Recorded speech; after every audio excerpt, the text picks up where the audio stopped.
The massive doors of the Galactic Council chamber hissed open, revealing a sight that would have terrified most beings in the galaxy. 12 different species sat around the enormous circular table, each one armed to the teeth.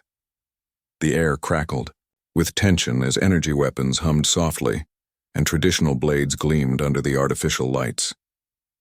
The Zephyrians had arrived first, as always. Their reptilian forms were covered in ceremonial armor that doubled as actual protection. Warcast leader Sistak wore a plasma sword at his side and had 2 bodyguards flanking his chair. His yellow eyes scanned the room constantly, looking for threats. It was their way. Across from them, the Mentari delegation buzzed quietly among themselves. These insect-like beings traveled in groups of 7, each one carrying bioweapons that grew from their own bodies. Their compound eyes reflected the light in rainbow patterns as they watched every movement in the room. Trust was not something that came easily to a hive mind. The crystalline Vorthak had positioned themselves near the energy conduits that powered the station. Their bodies glowed faintly blue, and small lightning bolts danced between their fingers. They could turn any electronic device into a weapon if needed. Their delegate, a being called Resonance of Victory, stood rather than sat, energy crackling around him like a storm. One by one, the other species filed in. The Gromax came in their powered armor suits, each one the size of a small building. The ethereal confederacy floated in containment fields, their gaseous forms shifting between visible and invisible. The bone collectors wore their traditional weapons made from the skeletons of their enemies. Each group brought enough firepower to level a city. Then the human delegation arrived.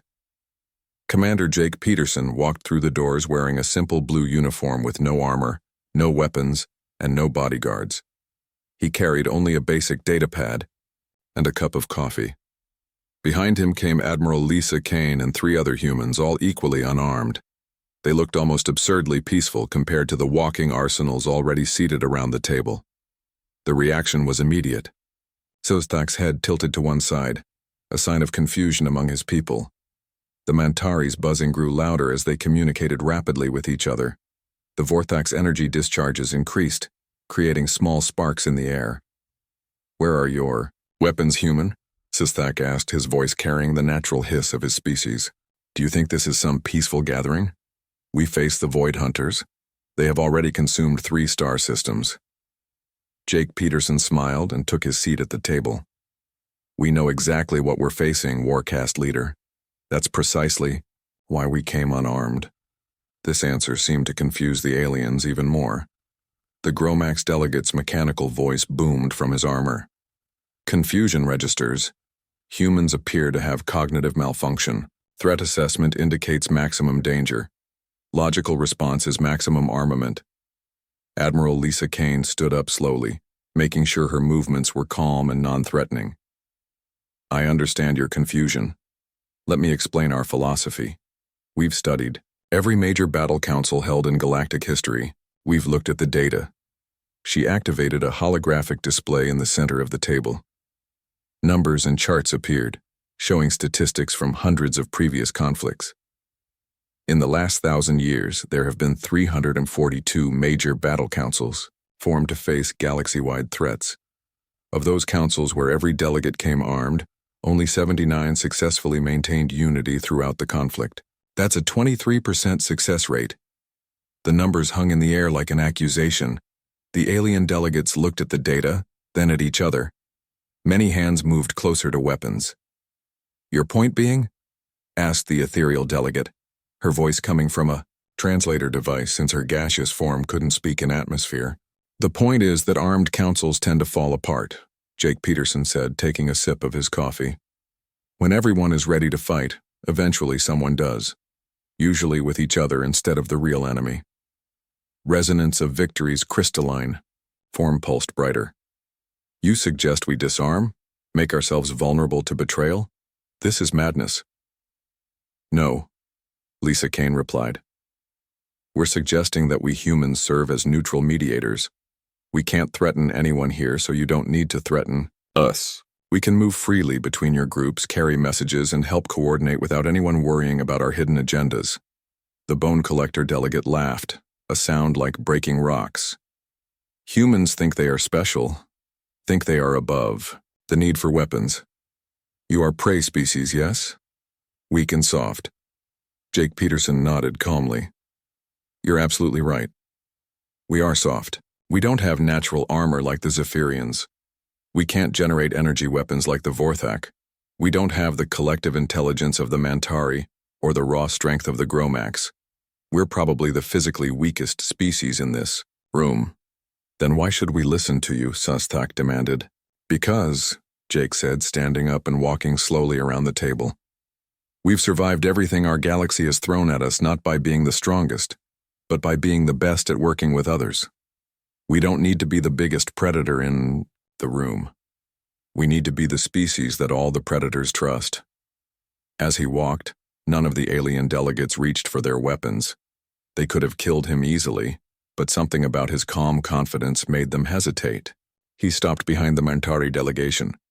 Your hive mind gives you perfect coordination among your own people, he said to them. But it makes it hard for you to trust outsiders because you can't read their thoughts. The Mantari buzzed quietly, acknowledging the truth of this. He moved to the Vorthak. Your energy manipulation makes you incredibly powerful, but it also means everyone sees you as a potential threat. Even your allies keep their distance. Resonance of Victory's glow dimmed, slightly. This was also true. Jake completed his circuit of the table and returned to his seat. Every species here evolved to be predators or to defend against predators. It's made you all strong, but it's also made you all suspicious of each other. You can't help it. It's in your nature. Admiral Kane activated another holographic display. The Void Hunters are 3 days away from the Kepler sector. They've destroyed everything in their path. We need a unified response, and we need it now. The question is, do you want a council where everyone spends half their time watching each other for signs of betrayal? Or do you want one where you can focus entirely on the enemy? The chamber fell silent, except for the hum of various weapons and the soft crackling of the Vorthak's energy field. The alien delegates looked at each other, then at the humans, then at the devastating reports of Void Hunter attacks playing on the holographic displays. Finally, Susthak spoke. What do you propose, humans? Jake Peterson smiled and opened his datapad. We propose to show you something that no other species has ever seen. A battle plan created by someone who doesn't want to be the hero of the story. Someone who just wants everyone to go home safely. The meeting that would determine the fate of the galaxy was about to begin. Admiral Lisa Kane joined him, adding her own data to the display. They also show a pattern of avoiding certain types of resistance. Look at the Hesperus system. The Zephyrians made their stand there with everything they had. The Void Hunters bypassed it completely and hit 3 undefended systems instead. Captain Ben Murphy and other human officers stepped forward. They're not looking for glorious battles. They want easy victories and steady progress. Every time someone puts up a coordinated defense with multiple species working together, the Void Hunters retreat and find an easier target. The alien delegates shifted uncomfortably. This wasn't how they thought about warfare. In their minds, the enemy should want to fight the strongest opponents to prove their superiority. What are you suggesting? Asked the ethereal delegate, her gaseous form swirling with agitation. Jake activated a new display showing evacuation routes and civilian transport patterns. We're suggesting that this isn't really a military problem. It's a logistics problem. The Void Hunters succeed because they create chaos and panic. People flee in random directions, clogging up space lanes and making coordinated defense impossible. The display showed how previous evacuations had failed. Ships had collided trying to escape through the same jump points. Military vessels had been slowed down by civilian traffic. Supply convoys had been stuck behind refugee fleets. Your solution is to run away better? Susthak demanded, his tail lashing with irritation. Our solution is to make running away unnecessary, Ben Murphy replied. Look at this pattern. The Void Hunters attack in waves. First, they send scouts to identify targets and create panic. Then they send raiders to disrupt communications and supply lines. Finally, they bring in their main force to finish off whatever's left. Lisa Kane highlighted the timeline. There's always a 6-day gap between the first scout contact and the main attack.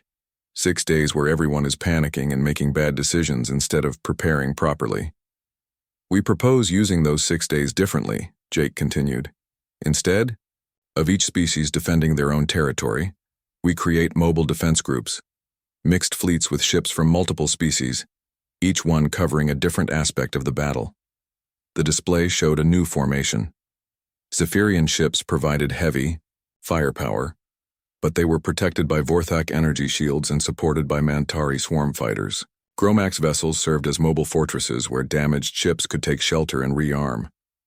The bone collectors would handle boarding actions and close combat, Ben explained. The ethereal confederacy could provide reconnaissance and communications that can't be intercepted.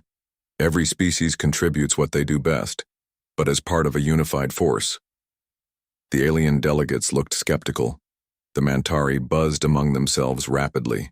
Coordination complexity increases exponentially with mixed fleet operations. Hive mind cannot control non-Mantari vessels effectively.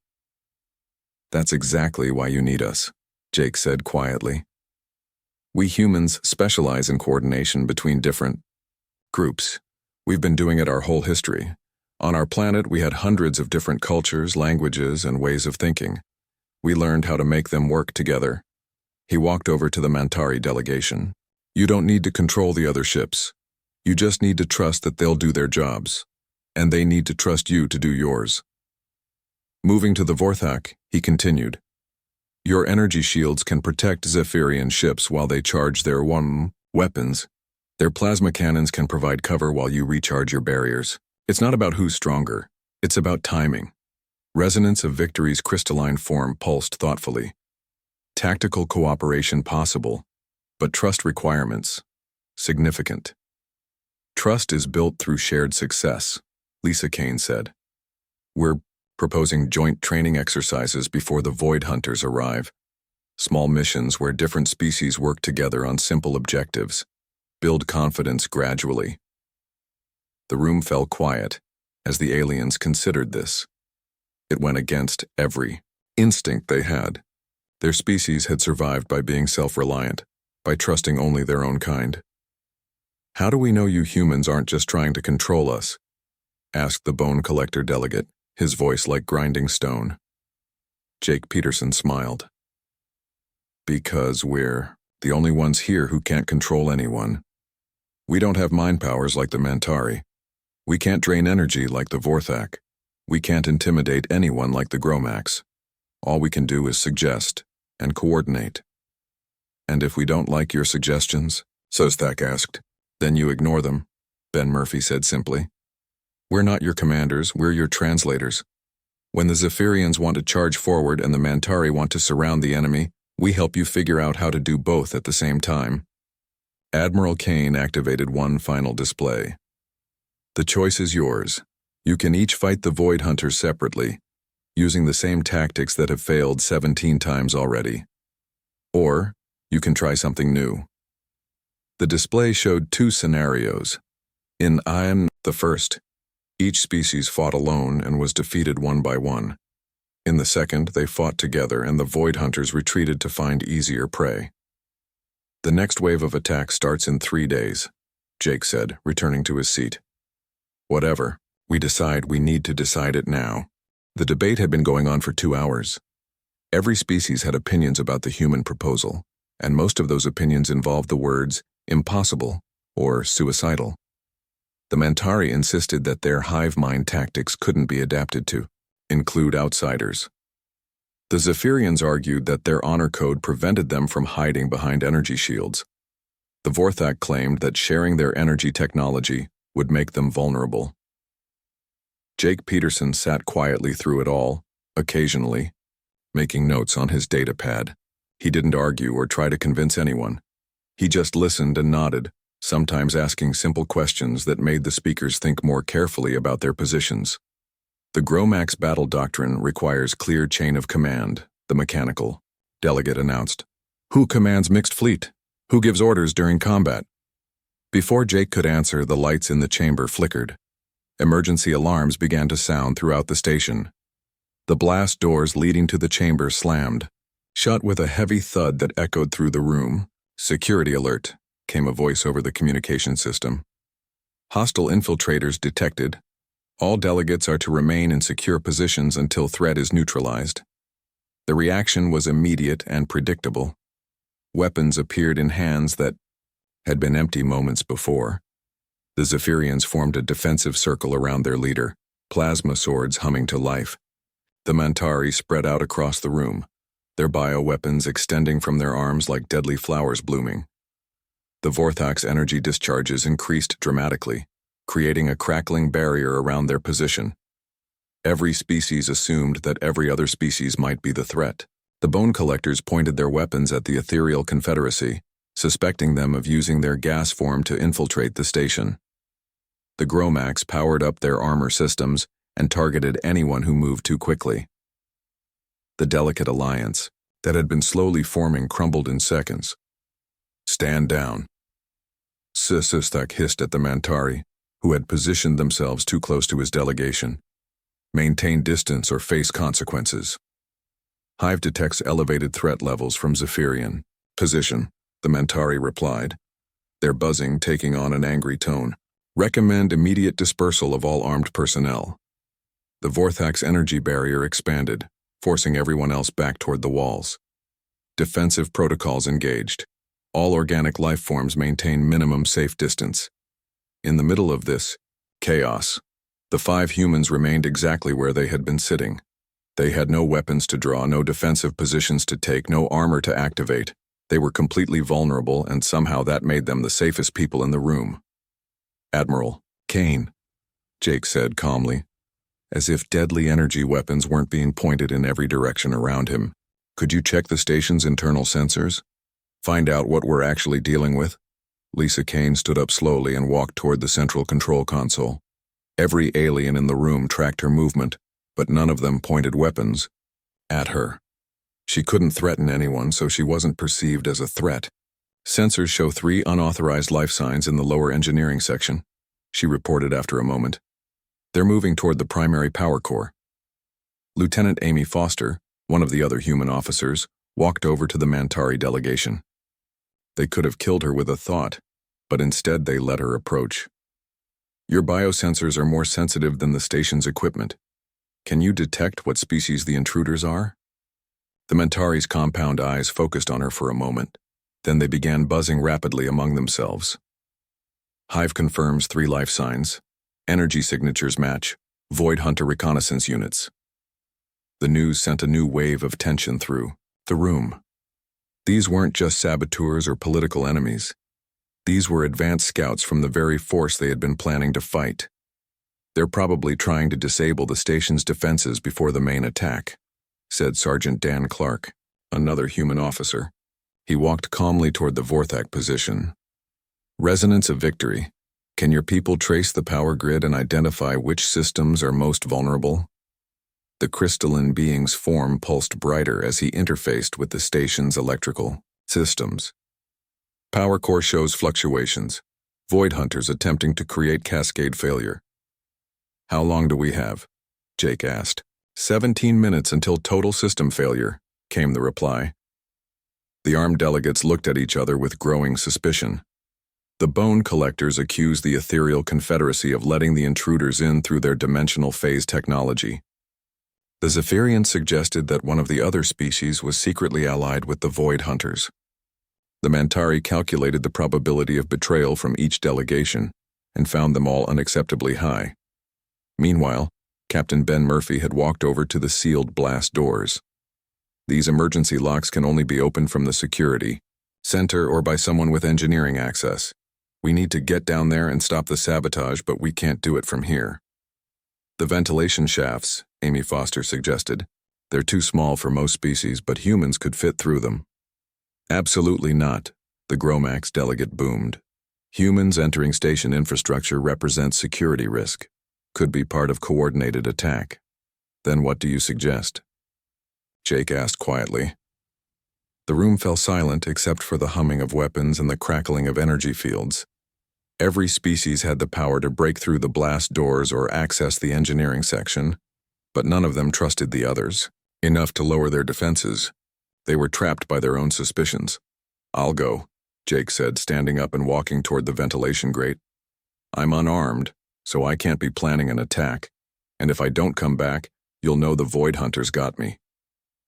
"This is madness," Sosthak protested. "You're a soft skin. You have no armor, no weapons, no way to defend yourself against Void Hunter scouts." "That's exactly why I have to go," Jake replied, pulling out a simple toolkit from his uniform pocket. "Everyone else in this room is too dangerous to trust. You're all looking at each other wondering who might betray you, but nobody's worried about me betraying anyone because I couldn't hurt you even if I wanted to." He began unscrewing the ventilation grate. "Amy, I need you to coordinate with the Mantari. Their biosensors can track my progress and guide me to the right location. Dan, work with the Vorthak to monitor the power systems and tell me which ones to prioritize. Ben, get the Zephyrians to prepare a strike team in case I run into trouble I can't handle." "What about us?" asked the Gromax delegate. "Guard the room," Jake said simply. "If this is a trap and there are more intruders coming, we need to know that this chamber is secure." As he climbed into the ventilation shaft, something remarkable happened. The alien delegates began working together, not because they trusted each other, but because they trusted the human who had made himself completely vulnerable to help them all. The Mantari provided detailed sensor data. The Vorthak monitored every power fluctuation. The Zephyrians positioned themselves to respond to any emergency. Even the species that had been pointing weapons at each other moments before began coordinating their efforts. Jake's voice came through the communication system as he crawled through the narrow shafts. "I can see the engineering section. 3 figures working on the power core. They haven't noticed me yet. Hive recommends stealth approach," the Mantari buzzed. "Void Hunter scouts have enhanced sensory capabilities. Vorthak sensors indicate primary power coupling is 73% damaged. Resonance of Victory reported. Priority target for repair." Jake's response was calm and steady. "Understood. I see the coupling they're working on. Give me 30 seconds to get into position, then create a distraction." "What kind of distraction?" Sosthak asked. "You'll think of something," Jake replied. "You're all very good at being threatening." The chamber erupted in coordinated action. Every species contributed their strengths to help the unarmed human who had volunteered to risk his life for all of them. And for the first time since the council had begun, they weren't watching each other for signs of betrayal. They were all watching the same target. Jake Peterson's voice crackled through the communication system as he worked in the engineering section. "Power coupling is back online. The Void Hunter scouts are retreating through the maintenance tunnels. I can't follow them in here, but they're heading toward the docking bay." "Zephyrian strike team responding," Sosthak announced, his natural suspicion temporarily forgotten. "We will intercept at docking bay 7. "Negative," Jake's voice came back. "Let them go." The chamber erupted in protests. The Gromax delegates' mechanical voice boomed. "Target acquisition optimal. Why permit enemy escape?" "Because we want them to report back to their commanders," Jake explained as he climbed back through the ventilation shaft. "We want the Void Hunters to think their sabotage worked. Let them believe the station's defenses are down and the council is in chaos." As Jake emerged from the grate, covered in dust but unharmed, something had fundamentally changed in the room. The weapons were still drawn, but they weren't pointed at each other anymore. The alien delegates were looking at the humans with something that hadn't been there before: respect. "Tactical deception," the Mantari buzzed approvingly. "Hive calculates 73% probability of enemy overconfidence leading to strategic errors." General Carol Wright, who had been monitoring the situation from the human command center, materialized as a hologram in the chamber. "The sabotage attempt confirms our intelligence about Void Hunter tactics. They always try to divide their enemies before attacking. The question is, are we going to let them succeed?" Resonance of Victory's crystalline form dimmed as he processed this information. Query: Human Peterson risk termination to preserve alliance. Standard tactical doctrine suggests individual preservation over group objectives. Explanation required. Jake dusted off his uniform and sat back down at the table. That's the difference between human military thinking and everyone else's. We don't see individual survival and group survival as separate things. If the group fails, the individual fails too. Admiral Lisa Kane activated the central display again, but this time it showed different statistics. Carol's right about needing to address the real issue here. We've been dancing around it for hours, but somebody needs to say it directly. The display showed the combat records of every species in the room. Victory rates, casualty statistics, successful alliance durations. The numbers painted a clear picture. Every species was formidable in individual combat, but terrible at maintaining long-term cooperation. The Zephyrian Empire has won 847 separate military campaigns in the last century, Lisa continued. Impressive record, but you've also had 23 civil wars and 156 honor duels between allied clans during joint operations. Sethak's tail lashed with irritation, but he didn't deny the accusation. The Mantari Collective has perfect coordination within the hive, she went on. But you've never successfully maintained an alliance with non-hive species for longer than 6 months. Trust requires individual decision-making, and that's not how hive minds work. The buzzing from the Mantari delegation grew quieter, acknowledging the truth. The Vorthak have the most advanced defensive technology in the galaxy, but your energy barriers make physical cooperation impossible. You literally can't let anyone get close enough to work with you effectively. One by one, Lisa went through each species, pointing out the evolutionary advantages that had made them great warriors but terrible allies. The Gromax were too literal-minded to understand deception and misdirection. The Bone Collectors valued personal glory over group victory. The ethereal confederacy's phase shifting made them impossible to coordinate with in real time. So why should we listen to humans? The Bone Collector delegate demanded. You admit you're weaker than all of us. What makes you better at warfare? Dr. Frank Miller, the human xenopsychologist, stepped forward. We're not better at warfare. We're better at cooperation. And in modern galactic conflict, cooperation is more important than individual strength. He activated a new display showing human evolutionary history. Most species evolved from either predators or prey animals. Predators developed strength and aggressive instincts. Prey animals developed defensive capabilities and territorial behaviors. Both survival strategies made you naturally suspicious of outsiders. The display showed various alien homeworlds and their dominant evolutionary pressures. Each one had produced species that were either natural hunters or natural defenders. Humans evolved differently, Frank continued. We were persistence hunters. We didn't catch our prey by being faster or stronger. We caught it by working together and never giving up. A single human couldn't kill a mammoth, but 10 humans with a plan could. The display showed early human hunting patterns. Groups of primitive humans tracking large animals across vast distances, taking turns to wear down prey that was individually much more powerful than any of them. More importantly, we lived in small tribal groups that had to cooperate with other tribes to survive. We couldn't just trust our own family or hive. We had to learn to trust strangers, to work with people who thought differently than we did, to build alliances with groups that might be competitors tomorrow. Jake Peterson stood up again, but this time his movement felt different. The aliens watched him with attention rather than suspicion. Every human military leader learns a basic principle from our earliest wars, he said. The side that maintains better communication and coordination will usually beat the side with better weapons. We've seen it over and over in our history. But the Void Hunters have better weapons than all of us combined, the ethereal delegate pointed out. That's exactly why we need to be better at coordination, Ben Murphy replied. Look at their attack patterns again. They don't just destroy things randomly. They specifically target communication networks and command structures. They want us to fight as individuals because they know they can beat us individually. Captain, Amy Foster walked over to the tactical display. The sabotage attempt wasn't really about the power core. It was about testing whether we would turn on each other under pressure.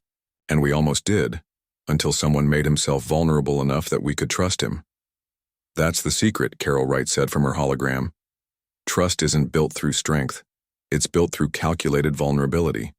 When someone makes themselves weak enough that they can't hurt you, it becomes safe to work with them. The alien delegates looked around the room at each other. For the first time since the council began, they weren't calculating threat levels or measuring relative strength. They were thinking about cooperation. Sesthak was the first to speak. In Zephyrian culture, showing weakness invites attack, but humans show weakness to invite alliance. The hive mind cannot comprehend individual sacrifice for group benefit, the Mantari admitted, but human Peterson demonstrated this concept effectively. Resonance of Victory's energy field stabilized into a steady, calm glow. Perhaps Vorthak defensive protocols prevent cooperation rather than enable it. Human tactics require recalibration of standard procedures, the Gromax delegate announced. Previous assumptions about strength and weakness require revision. Jake Peterson looked around the table at these deadly, powerful beings who could have destroyed him with a thought. The offer still stands. We can coordinate your individual strengths into a combined strategy, but only if you're willing to trust that someone who can't threaten you might actually be trying to help you. The chamber fell quiet again, but this time it wasn't the silence of suspicion. It was the silence of species that had never considered the possibility that their greatest evolutionary advantages might also be their greatest strategic weaknesses. The Void Hunters will be here in 2 days, Admiral Kane reminded them. What's it going to be? 2 days later, Commander Jake Peterson stood on the bridge of the flagship Unity, surrounded by the most dangerous warriors in the galaxy. He wore the same simple blue uniform, carried the same basic data pad, and remained completely unarmed. But now, instead of looking at him with confusion or suspicion, every species representative in the room looked to him for coordination. Void Hunter fleet detected at the edge of the Kepler system, reported the Mantari sensor operator, her compound, eyes reflecting the tactical displays. Hive confirms 847 enemy vessels approaching in standard attack formation. Their scouts must have reported that our defenses were damaged, Admiral Lisa Kane said from her position at the communications console. They're coming in confident and aggressive, just like we hoped. Through the massive viewport, the combined fleet of the Galactic Council spread out in perfect formation. Zephyrian heavy cruisers anchored the defensive line, their plasma cannons charging with deadly light. Mantari swarm fighters danced between the larger ships like schools of metallic fish. Vorthak energy barriers created a shimmering protective shell around the entire formation. Phase 1 positions confirmed, Jake announced calmly. All species, ready? Zephyrian battle groups report ready for engagement, Sesthak confirmed from his command throne. His natural aggression was still there, but now it was focused entirely on the approaching enemy.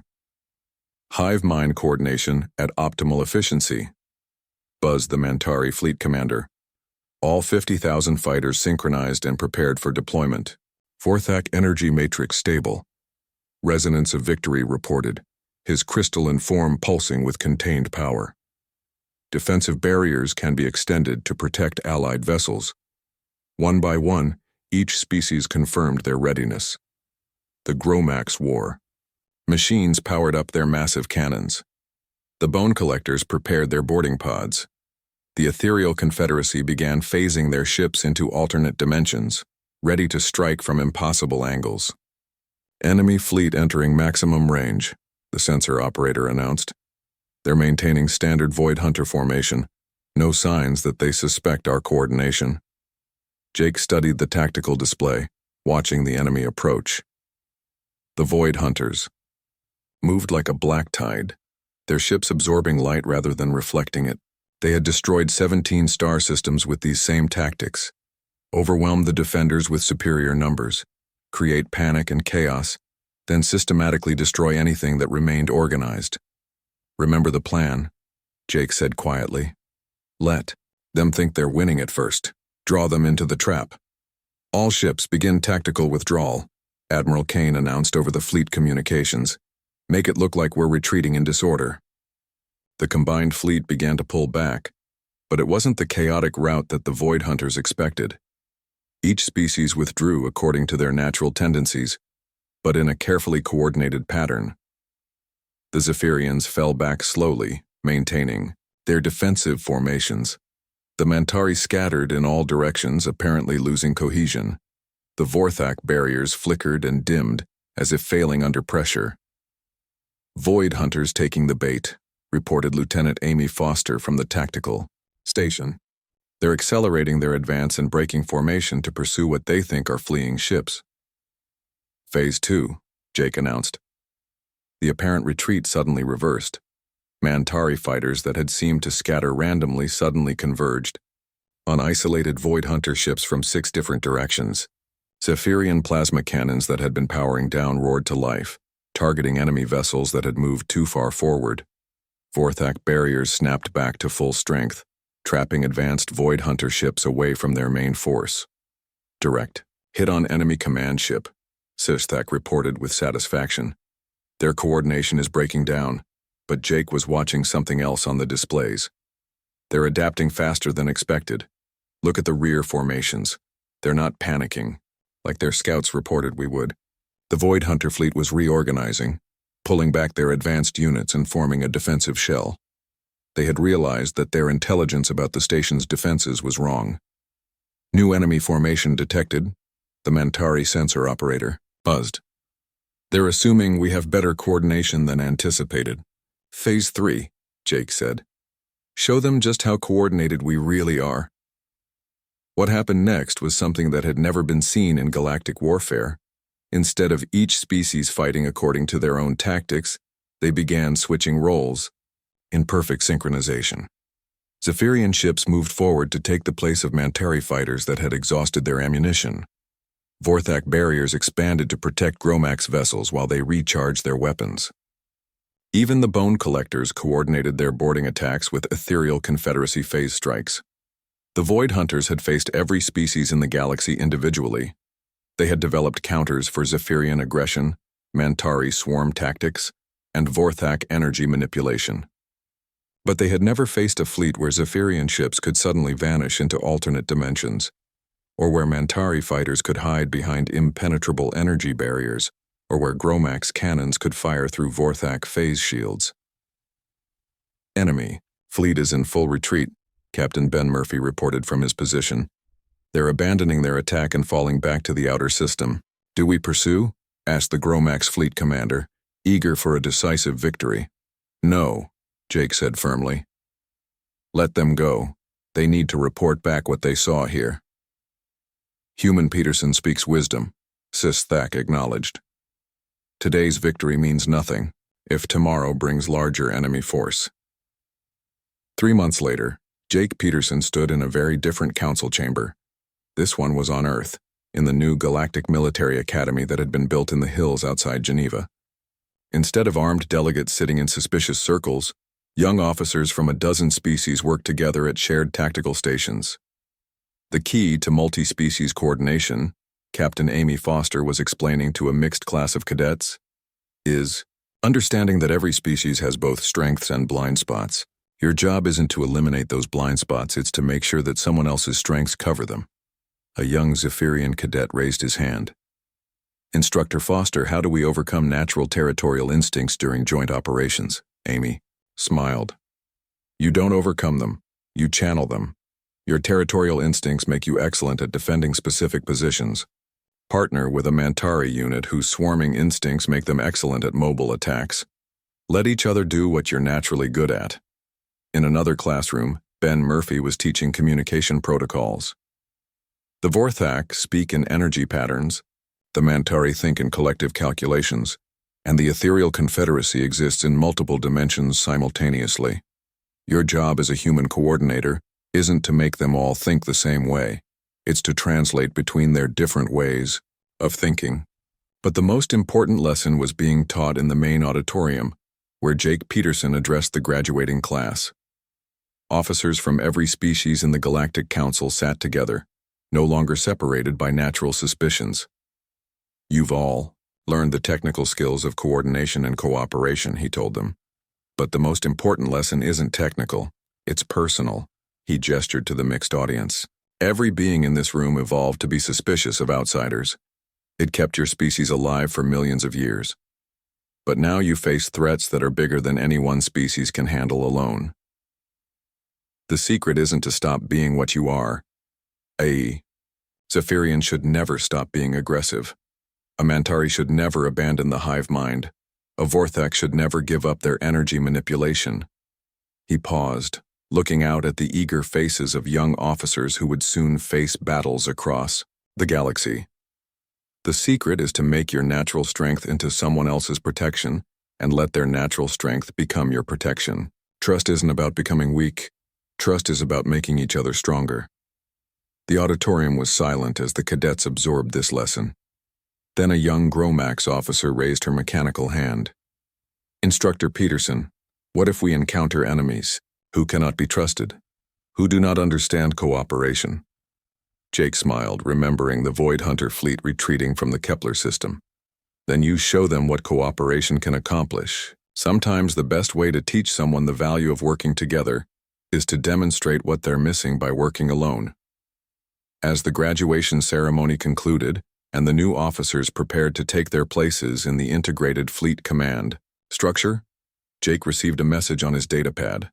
It was from Admiral Kane, now commanding the Outer Rim Defense Force. Void Hunters spotted in the Andromeda approach. Large fleet, new tactics. They seem to have learned about cooperation too. We need the Academy's first graduating class ready for deployment. Jake looked out at the young officers saying goodbye to their instructors and preparing to leave Earth. Zephyrians and Mantari sharing tactical data. Vorthak and Gromax coordinating supply logistics. Bone collectors and ethereal Confederacy planning. Joint reconnaissance missions. Captain Foster, he called out, prepare the fleet.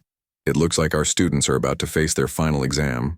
But as he watched the mixed species crews boarding their ships with confidence and trust in each other, Jake wasn't worried. The galaxy had learned something new. And sometimes when facing an enemy that